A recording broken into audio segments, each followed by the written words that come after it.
je n'ai pas acheté pour elle. Même une greffe, je n'ai pas acheté pour elle. Y compris moi-même. C'est-à-dire que je ne suis pas allé au marché acheter une paire de chaussures pour moi ou une paire de chaussures pour eux, ou même coudre un habit juste pour moi. C'est parti total, c'est-à-dire tout est parti dans l'investissement. Comme pour dire, il faut savoir comment se maîtriser. Et l'entrepreneuriat, là je le dis, tu le dis tout le temps, n'est pas fait pour tout le monde. Ça c'est vrai, l'entrepreneuriat n'est pas fait pour tout le monde. Parce qu'il y a des gens, parce qu'ils ont touché 1 franc, une folie de grandeur, les arrête. Mais M. Chokos, il y a une chose qu'on aborde, on n'a pas l'habitude d'aborder. Moi je suis inventeur, je suis déficient visuel. Donc, je suis une personne non-voyante, je suis aveugle. On va dire ça comme ça.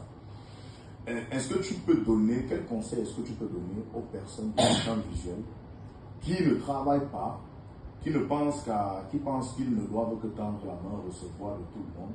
Parce que je suis de ceux qui pensent que les personnes en situation de handicap peuvent se battre, doivent même se battre, et peuvent devenir des milliardaires. C'est le propriétaire des types n'a pas de pieds. Il n'a pas de pieds. Les 2 pieds mangent sur les 2 planches comme ça là. Il aurait pu choisir que malgré sa situation, il va s'asseoir à la maison, il demande un accès. Il a pu choisir de se concentrer.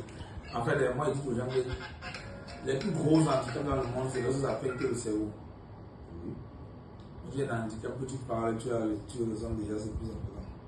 Ça c'est clair. Donc, et encore que, on a quand même beaucoup d'avantages quand on est une personne handicapée.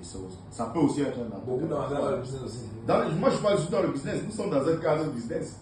Dans le business, c'est-à-dire qu'on ne peut pas forcément, peut-être les impôts, on bénéficie quand même de quelques exonérations fiscales. Je pense que c'est un atout à prendre en compte. Mais beaucoup de personnes ne croient pas aussi aux personnes handicapées, ça il faut le dire. Et nous aussi, on doit se battre à ce que les gens puissent, bien évidemment, croire en eux. Ils doivent croire en eux-mêmes d'abord. Si tu ne crois pas en toi, tu le feras. Voilà. Si tu ne crois pas en toi, tu le feras. Et il faut d'abord croire en toi. Je connais Bafoussam, puisque tu es quelqu'un de Bafoussam. J'ai eu mon baccalauréat au lycée classique de Bafoussam. Là, je salue tous les gars de Baf. Je suis un gars de Baningo. Okay. Merci beaucoup. On va dire bon courage. Et moi, je vois un gars très enthousiaste en toi qui a beaucoup de potentiel. Et je me dis que je n'ai qu'en début de son parcours entrepreneurial. Tu vas faire de grandes choses. Reste juste honnête. Connaître et appliquer, c'est 2 choses différentes. Tu vois tous les conseils du monde, mais c'est toi qui dois décider de les appliquer dans ta vie ou pas. Ça veut dire en quelques mots, tu peux amener l'âne au bord de l'eau, mais tu peux pas le forcer à boire. Ça c'est clair. Je vous donne juste mes idées sur internet, je vous donne ce que je pense, à mon humble avis. Je vous donne les formules que j'ai appliquées, ça a marché. Les mêmes causes produisent les mêmes effets.